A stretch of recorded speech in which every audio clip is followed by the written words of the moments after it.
बांके बिहारी लाल की, श्री राधा वल्लभ लाल की, श्री गिरिराज जी महाराज की, श्री यमुने महारानी की, श्री राम नाम महाराज की, श्री महाराज जी की जय जय श्री राम।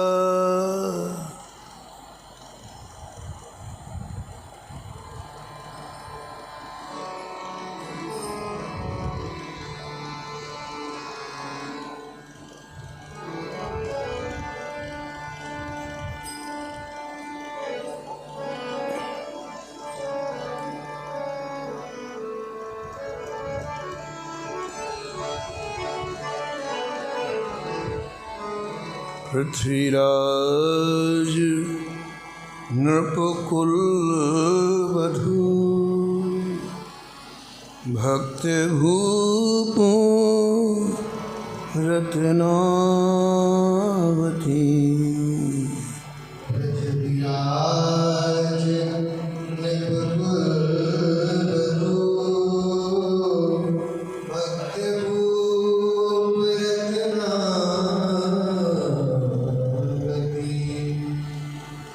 कथा कीर्तन प्रीत, भीर भक्तन की भावे। कथा कीर्तन प्रीत, भीर भक्तन की भावे। महामहोत्सव मुदित, नित्य नंद लाल लड़ावे। महामहोत्सव मुदित, नित्य नंद लाल लड़ावे। मुकुंद चरण चिंतवन, भक्ति महिमा ध्वजधारी।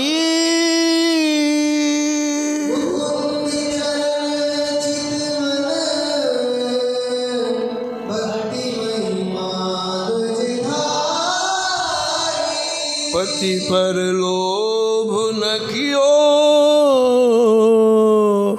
टेक अपनी नहीं टारी। पति पर लोभ न कियो, टेक अपनी नहीं टारी।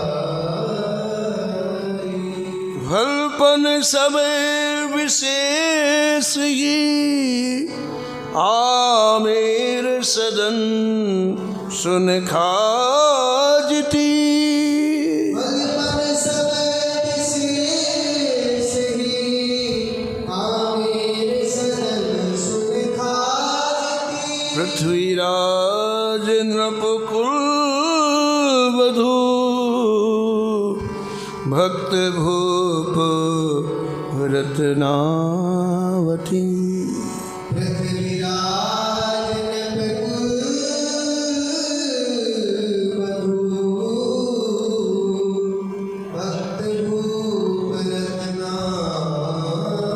भक्त भूप रत्नावती।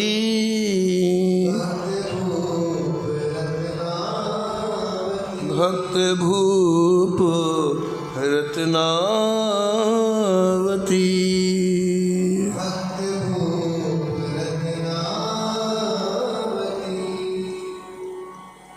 प्रातः स्मरणी परम वंदनी श्री भक्तमाल के रचयिता श्री नाभा गोस्वामी जी इस शब्द में परम रसिका, परम भक्ता, भक्तों में सर्वश्रेष्ठ रानी रत्नावती जी का स्मरण किया है।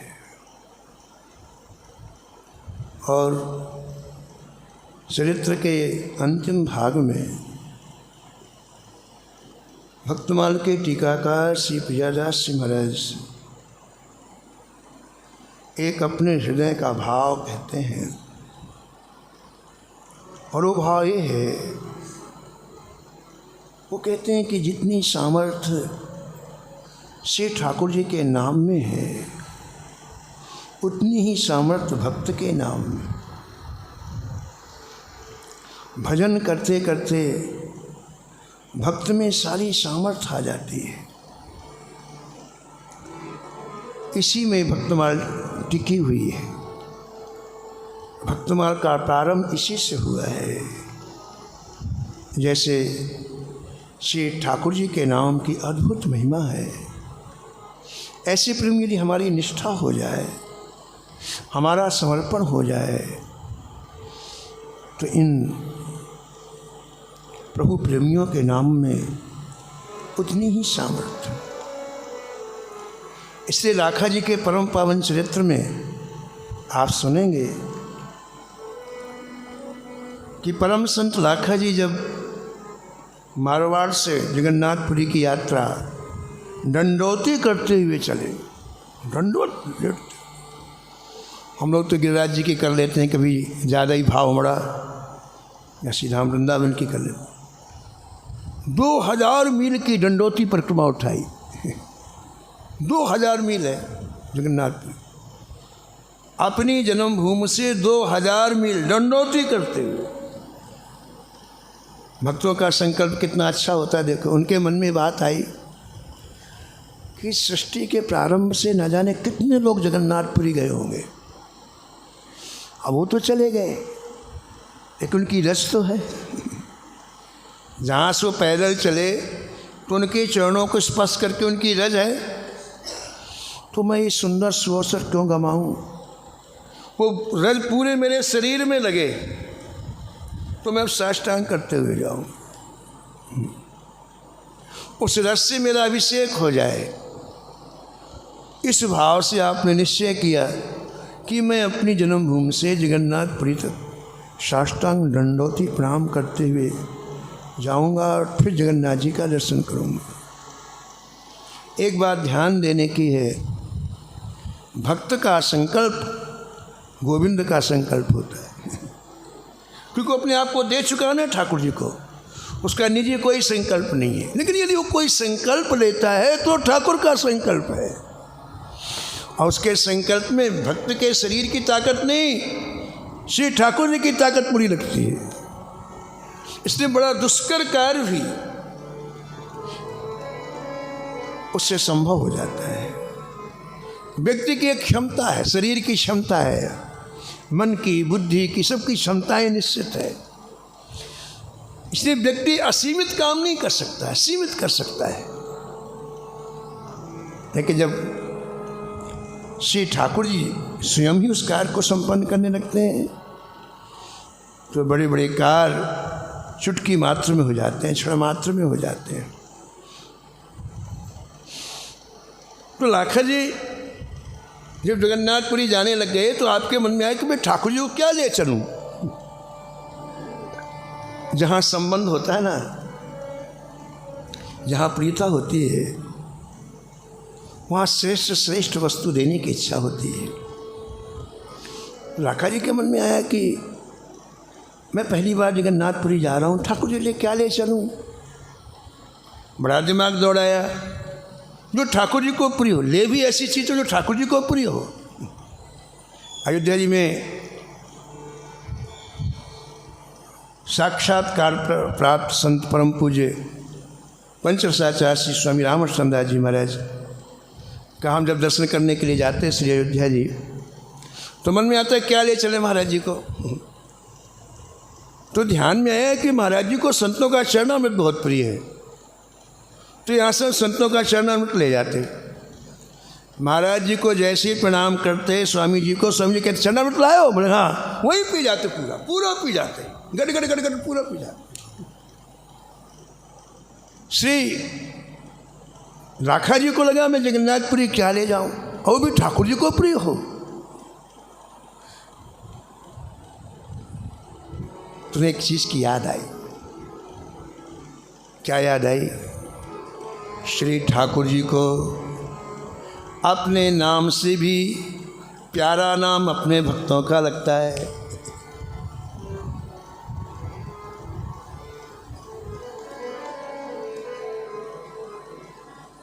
लाखों बार हरि हरि कहे, लाखों बार एक बार हरिदास,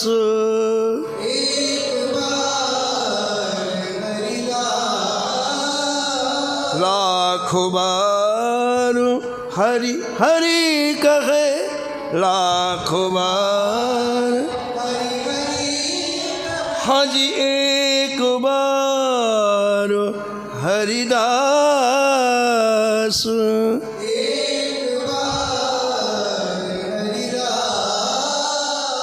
सीताराम प्रसन्न हो,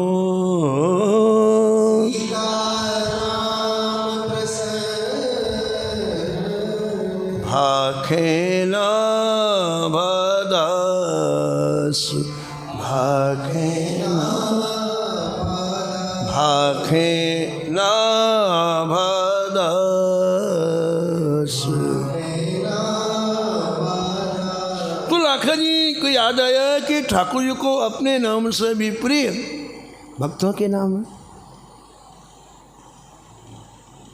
तो लाखा जी ने क्या किया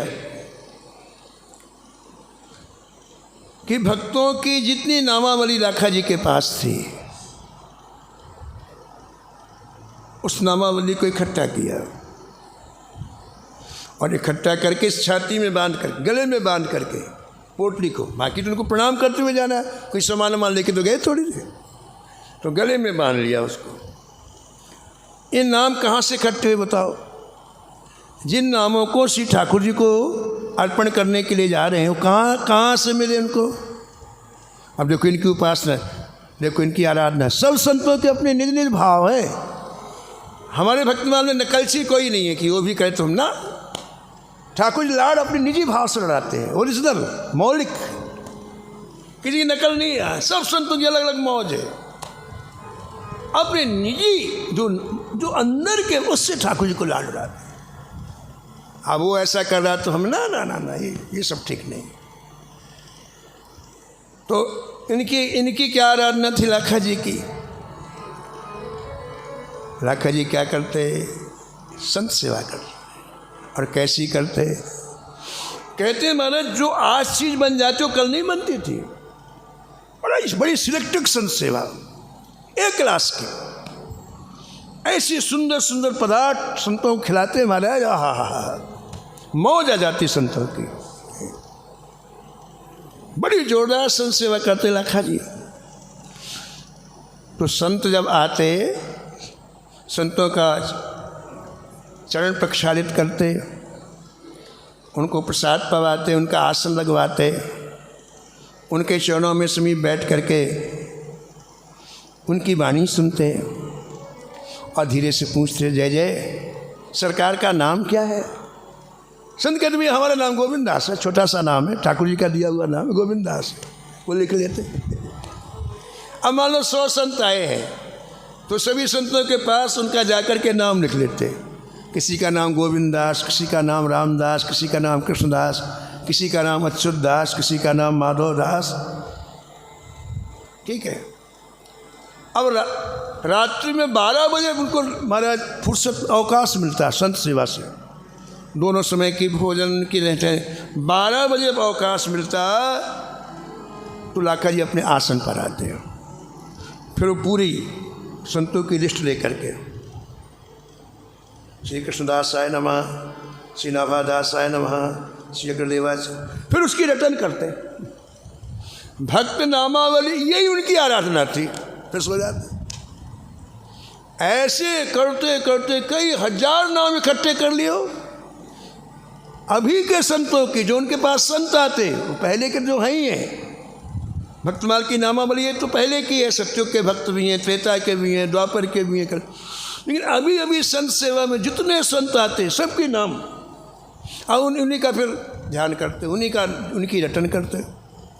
ठाकुर जी को ये बात पता चल गई।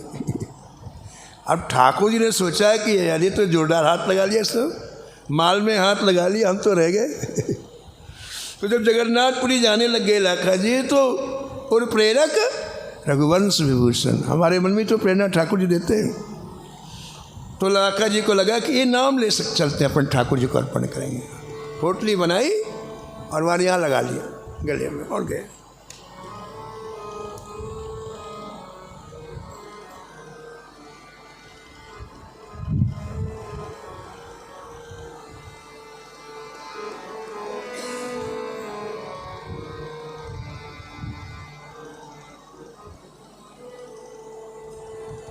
पूरी जब मात्र 20 मील रह गई, पूरी पहुंचने वाले थे, तो ठाकुर ने अपने पुजारियों को बुलाया।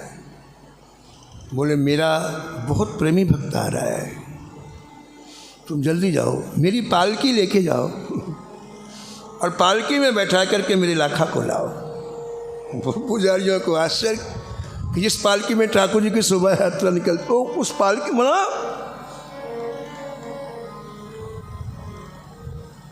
जब वो जाने लग गए तो क्या, सुनो, मेरे भक्त बड़े अत्यंत ही दैन्यता से भरपूर होते हैं, उन्हें किसी तरह का सम्मान नहीं चाहिए। वो हमेशा अपने आप को बहुत गिरा हुआ समझते, नीच समझते, नीचा समझते। तो तुम लाखा से कहोगे तो पालकी में नहीं बैठेगा। तब तुम मुझसे मेरी एक निजी बात कहना, जो मेरे और उसके सिवा तीसरा कोई नहीं जानता, कान में कहना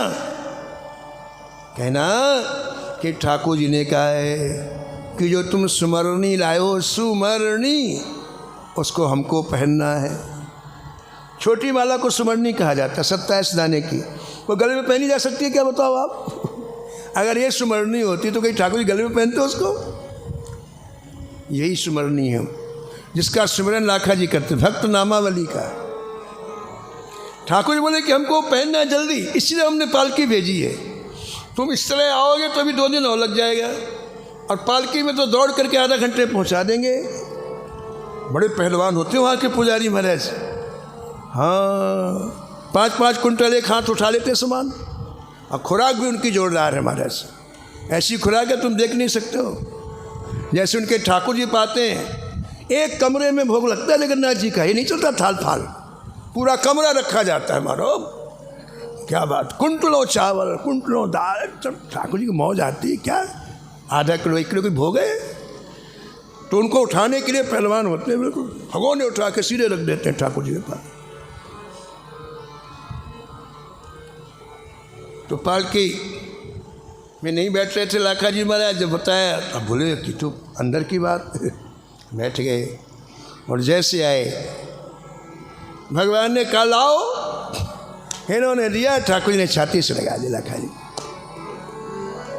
लाखों बार हरि हरि कहे, लाखों बार एक बार हरिदास,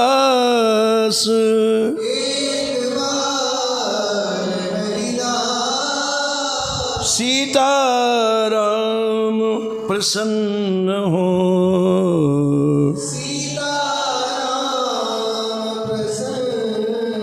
भाखे ना भदास।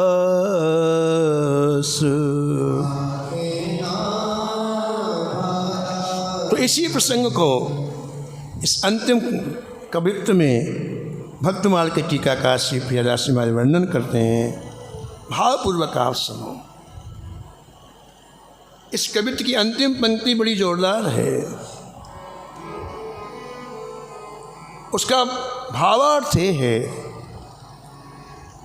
किसी रत्नावती जी की कथा कहने के बाद प्रियदास इतने डूब गए। कथा वही है जो हृदय में घर करे, समय खराब करने से कोई लाभ नहीं है। इसी समय इस कथा को आत्मसात करना, इसी समय। उससे क्या होगा, उससे जीवन का परम लाभ प्राप्त हो जाएगा। एक एक भक्त का जीवन अनुपम है, अद्भुत है। और हमारा मन बुद्धि चित्त जुड़ जाए तो जो सुख उन्हें मिल रहा हमें मिलने लग जाएगा। तो भक्तमाल के टीकाकार प्रियदास जी अंत में कहते हैं, हाँ, अति ही अनूप कथा, अति ही अनूप ये व्याप गई है, अति ही अनूप ये व्याप गई है, ये व्याप गई है, ये व्याप गई है, ये व्याप गई है। अति ही अनूप कथा, अति ही अनूप ये व्याप गई है, अति ही ये व्याप गई है, ये व्याप गई है, ये व्याप गई है, ये व्याप गई है। प्रियदा जी कहते कथाएं तो और भी हैं, लेकिन ये कथा अनूप है। अनूप का तात्पर्य होता है अनुपम।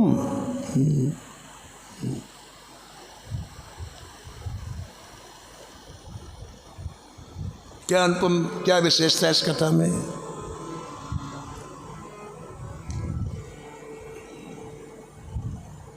रानी रत्नावती जी महल छोड़ के कहीं नहीं गई। उसी कक्ष में उनको इतनी ऊंचाई प्राप्त हो गई।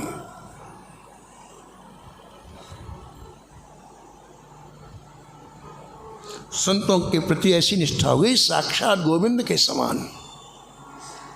इतना ही नहीं, श्री बिहारी ने कितनी बड़ी कृपा की, संतों के बीच में स्वयं प्रकट होकर दर्शन दिया। जिस विग्रह की सेवा करती रानी रत्नावती, उस मूर्ति से कई बार ठाकुर जी ने दर्शन दिया। रानी रत्नावती जब सो जाती तो स्वप्न में दर्शन, एक क्षण के लिए उनको विराम नहीं। ठाकुर ठाकुर, जागो तो ठाकुर, सो तो ठाकुर, और जब ध्यान करती तो ठाकुर। परिणाम क्या हुआ कि खुली हुई आंखों से ठाकुर जी का दर्शन होने लग गया।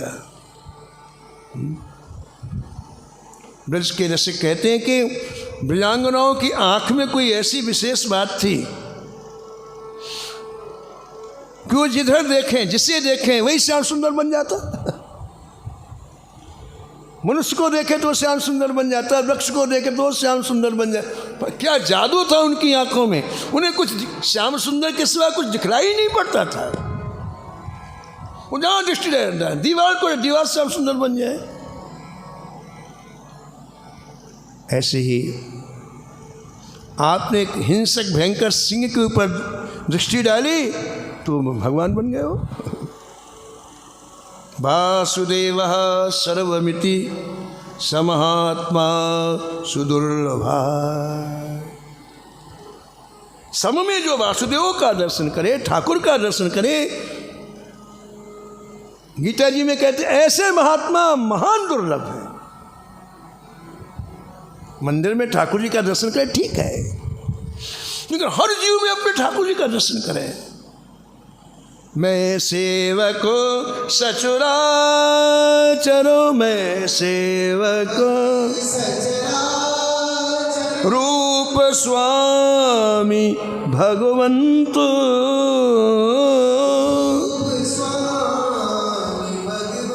रूप स्वामी भगवंत, रूप स्वामी भगवंत भगवन। इसलिए इनको अनूप कहा, इनकी कथा को। और सुनो आप, स्वयं भगवान के रस में डूब गई, अपने पुत्र को भगवान के रस में डुबो दिया, अपने पति को भगवान के रस में डुबो दिया। कल आपने सुना अपने पति के बड़े भाई ज्येष्ठ को, उनको भगवान के रस में डुबो देंगे। अभी सुनेंगे आप। अरे कहाँ तक कहा जाए, जिस राजा सम्राट के राज्य में थे, अकबर को भी इसी रस में डुबो दिया, संपूर्ण प्रजा को भक्ति रस में डुबो दिया। ऐसी अनुपम कथा प्रियदास जी कहते हैं मेरे हृदय में व्याप गई है।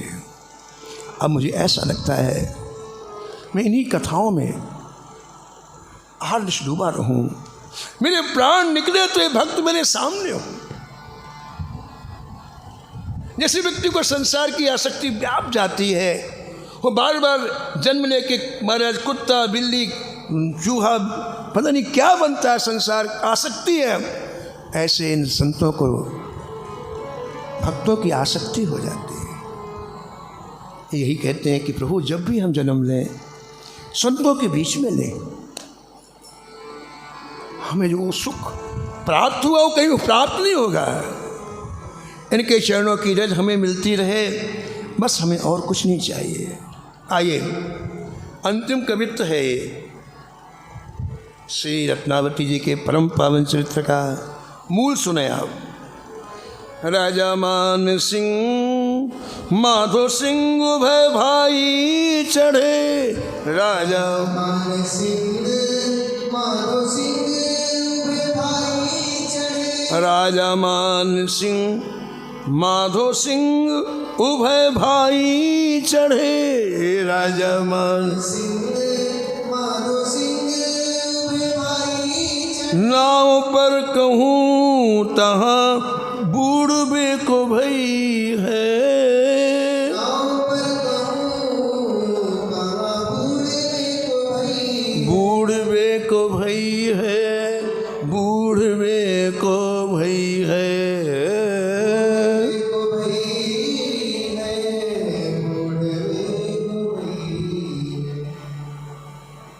बादशाह अकबर था, उसी का शासन पूरे भारत में था, लेकिन छोटे छोटे स्टेट में पूरा भारत बटा हुआ, तो वहाँ के राजा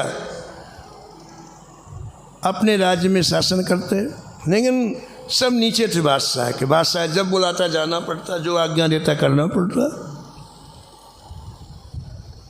तो आमेर नरेश मान सिंह जी, उनके छोटे भाई माधो सिंह जी जो पूरा शासन संभालते थे, लोग उनको भी राजा कहते थे। बादशाह अकबर ने दोनों को सूचना दी कि इस समय हमारा युद्ध काबुल में चल रहा है, आप दोनों ही बड़े बहादुर हो, इसलिए सीधे आमेर से आप लोग काबुल पहुंचो और हमारे प्रतिद्वंदी से युद्ध करो, हमारे शत्रु से युद्ध करो। अपनी फौज लेकर के आप जाइए और आवश्यकता अनुसार हम यहाँ से फौज भेज रहे हैं। हमारे दिल्ली से सेना आई और ये लोग सेना के साथ में काबुल पहुँचे। इनके छोटे भाई मान सिंह अब भक्त बन चुके हैं, कल आपने सुना। और भक्त बनने के बाद पूरी जिम्मेदारी ठाकुर जी की हो जाती है, इसलिए आसानी से युद्ध जीत लिया। बड़ा भयंकर युद्ध था, लेकिन इन्होंने आसानी से जीत लिया। जीत करके लोग जो वापस आए तो एक बहुत बड़ी नदी बीच में पड़ती थी, उसको पार करना था। ये लोग बहुत बड़ी नाव में बैठे, बहुत विशाल नाव जिसमें पूरे सैनिक आ जाएं, एक तरह का जहाज़ समझो आप, उसमें बैठे। और जहाज़ जब बीच में आया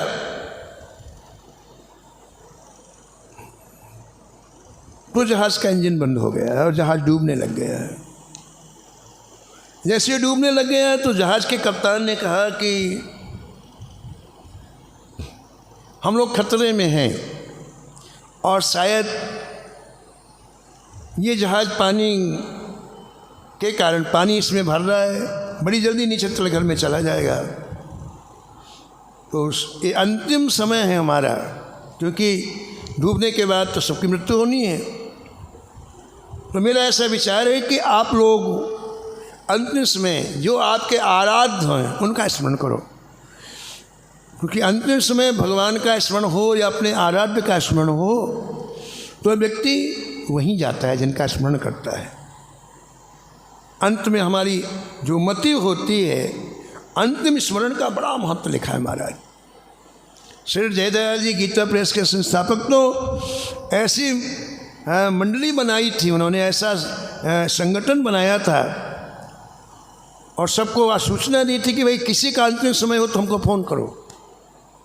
तो किसी का अंतिम समय होता तो फ़ोन किया जाता, फिर करीब 50 आदमी जाते महाराज, और उस मरने वाले जिसकी मृत्यु होती उसको घेर करके हरिनाम संकीर्तन सुनाते 3 घंटे 5 घंटे। उनका ये ध्येय था कि अंतिम समय व्यक्ति हरिनाम सुन के जाए, और कहते थे इससे बड़ी कोई सेवा नहीं है किसी जीव की। अंतिम समय वो जब नाम सुनेगा और वो नाम एक बार भी उसके मन में आ गया, प्राण छोड़ समय भगवान के धाम में चला जाएगा। इसके पहले उसने क्या किया कोई मतलब नहीं है। तो आपने ऐसा संगठन तैयार किया, जैसे सूचना मिलती 50 लोग पहुंच जाते महाराज। बिल्कुल कोई भौतिक कोई नहीं कि तुम 5 नया पैसे, कुछ नहीं, परहित परोपकार, केवल इस जीव का परलोक बन जाए। किसी को मकान दे देना, दुकान देना, और ये कोई बड़ा हित तो नहीं है। हित है कि जन्म मरण के चक्कर से छुटकारा मिल जाए उसे। ऐसा काम उन्होंने किया हमारे। इसको एक परम सेवा कहते थे, ये जयदयाल जी इसको परम सेवा कहते थे। तो उस जहाज के कप्तान ने कहा कि हम बिल्कुल बचने की उम्मीद में नहीं है, तो आपके जो आराध्य हैं उनका आप स्मरण कर लो। आहा, इस समय देखो माधव सिंह जी के में कैसी भक्ति उछल रही है। भक्ति के प्रति जो द्वेष था ना रानी रत्नावती के प्रति, वो पश्चाताप से धुल गया। बहुत रोए थे कि मैंने बहुत बड़ी गलती की थी। तो अब हृदय साफ है, और साफ हृदय में भक्ति छलकती है। तो जब उस कप्तान ने ऐसा कहा तो माधव सिंह जी ने अपने बड़े भाई मान सिंह जी की तरफ देखा और कहा, भैया अपने महल में आपकी पुत्र वधू परम भक्ता है, यदि उनके नाम का स्मरण किया जाए तो हम लोग जरूर बच जाएंगे। बोलो बड़ो भ्राता अब कीजिए जतन कौन, बोलो बड़ो भ्राता अब भौन तिया भक्त कहे छोटे सुध दई है, छोटे सुध दई है, छोटे सुध दई है, छोटे सुध दई। तो देखो अभी अभी कुछ दिन पहले ही तो इतना बड़ा ये अपनी आंखों से प्रत्यक्ष ये घटना देख करके आए हैं माधव सिंह जी, तो वो अंदर उछल रही है। तो तुरंत अपने बड़े भाई से कहा, भैया आपकी पुत्र वधू परम भक्ता है, यदि हम उनका स्मरण करें जरूर हम इस संकट से दूर हो जाएंगे। अब मरता क्या ना करता,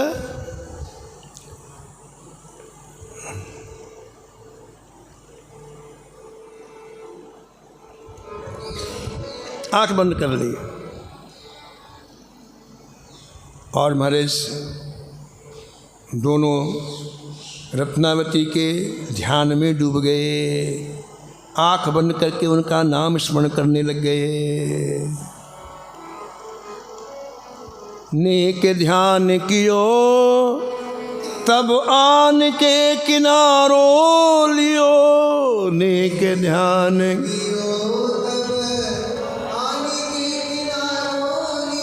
नेक चित्त को थोड़ा सा जोड़ना है कि सारी प्रक्रियाएं चालू हो जाती हैं। थोड़ा सा दिक्कत है कि हम थोड़ा भी ठाकुर से जुड़ना नहीं चाहते। जो दुनिया हमेशा हमें धोखा देती है उससे तो हम लाखों जन्म से छोड़ना नहीं चाहते हैं, और जो ठाकुर जी निरंतर परम हित करते हैं उससे हम चित्त को थोड़ा भी नहीं जोड़ना चाहते। कैसी विडम्बना है बताओ। पूज महाराज जी श्री मथुरादास जी महाराज सुनाते थे कि दो भक्तों ने कहा कि चलो भाई कभी वृंदावन नहीं गए, चलो वृंदावन चलते हैं। बोले चलो। तो पहला भक्त सुबह सुबह दूसरे भक्त के पास आया, बोले चल भाई। बोले ना जा पाऊंगा। क्यों नहीं जा पाएगा? बोले बहुत सारे मेहमान आ गए भैया, अब क्या करूँगा, किस्मत खराब है। एक बार पहली बार तो वृंदावन जाने का सोचा, देखो आधी रात में आ मरे। बोले भैया तू जा, चाहे नहीं जा, मैं तो जाऊंगा। तो पहले वाले मित्र ने कहा देख भैया, मैंने सुना है कि वृंदावन में तुलसी जी की माला बहुत अच्छी मिलती है, तो ये 25 पैसे मेरे ले ले, एक माला ले आना। 25 पैसे उसने ले लिया और वृंदावन की तरफ चला। जैसे उन्हें 25 पैसे दिए वैसे यमराज जी ने चित्रगुप्त को बुलाया, इस व्यक्ति का नाम अपने खाते से काट दो। अभी माला नहीं आई, माला में हाथ नहीं लगाया, लेकिन एक्शन कितना फास्ट है आप देखो। नेक उधर अपने चित्रवृत्ति की सारी प्रकृति में हलचल मच जाती है। यमराज जी ने चित्रगुप्त को बुलाया, कहा भाई साहब इनका नाम काटो अपने खाते से, क्योंकि माला आएगी, अरे माला जपेगा और जपते ही ठाकुर जी की क्राइटेरिया का हो जाएगा। हमारी क्राइटेरिया से गया, अरे हमारे क्षेत्र का नहीं और ठाकुर जी के क्षेत्र का है भैया। नेक, ऐसी नेक ध्यान किया इन्होंने, नेक रत्नावती के नाम का उच्चारण किया और वो बीच से जहाज महाराज ऐसा तेजी से किनारे में आ गया जैसे बिजली चमकती है। एक क्षण नहीं, 1 मिनट नहीं लगा, बाहर आ गया।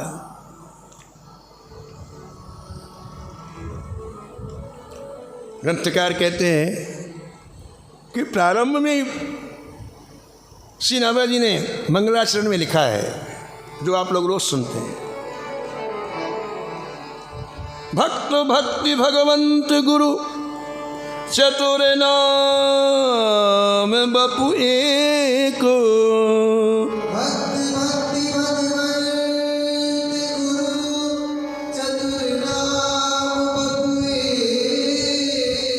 इनके पद वंदन किए,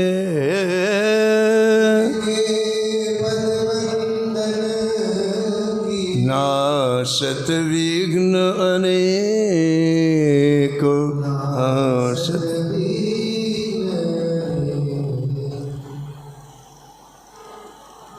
संकट से पार हो, संकट से दूर हो गया, संकट दूर हो गया। और जब इस पार आए तो इतनी प्रसन्नता हुई इनके बड़े भाई को, रे हमें अभी भी पता नहीं है कि हमारे कुल में ऐसी भक्त है। देखो तो सही, आज हम इतने बड़े हैं, जहाँ प्राण जाने ही थे वैसे इतने गहरे और विशाल स्थल से सुरक्षित बाहर आ गए। तो जब इतने इस सागर से हम पार हो सकते हैं इनका नाम लेकर के, तो भव सागर से पार होने में क्या देर है? प्रैक्टिकल हो गया।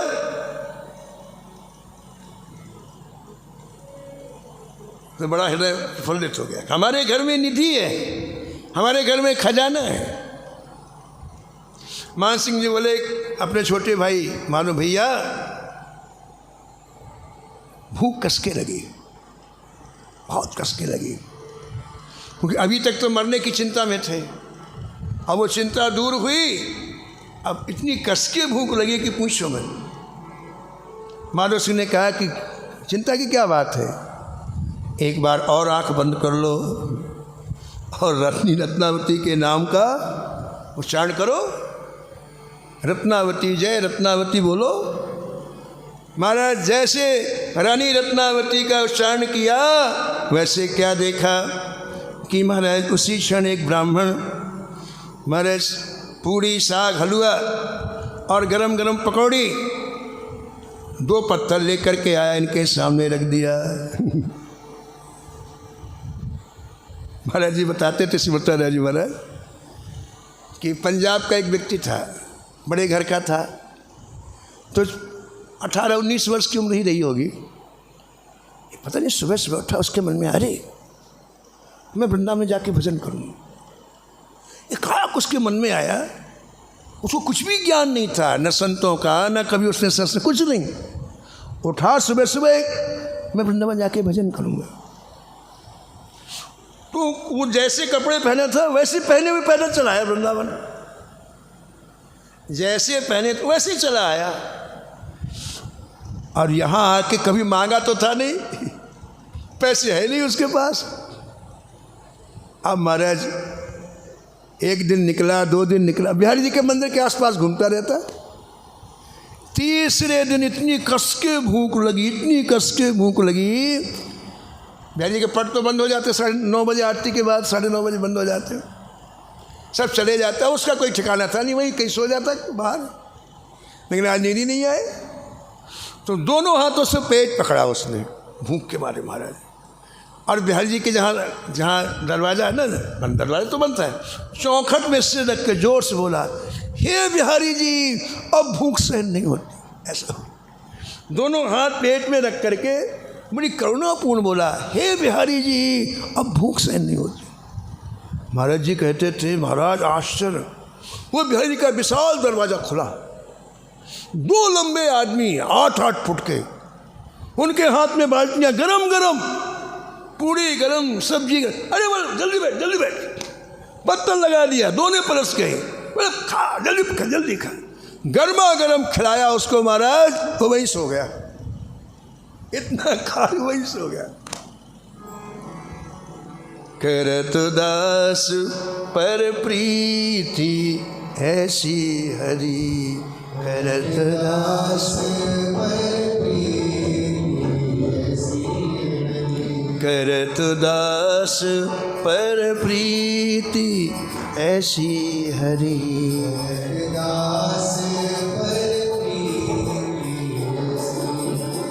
निज प्रभुता विसार जन के बस, निज प्रभुता निज प्रभुता विसार जन के बस,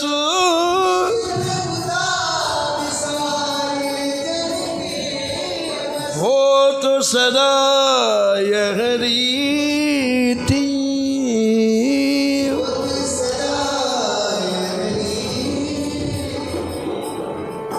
करत दास पर प्रीति ऐसी हरि, करत दास प्रीति ऐसी हरि, करत दास पर प्रीति।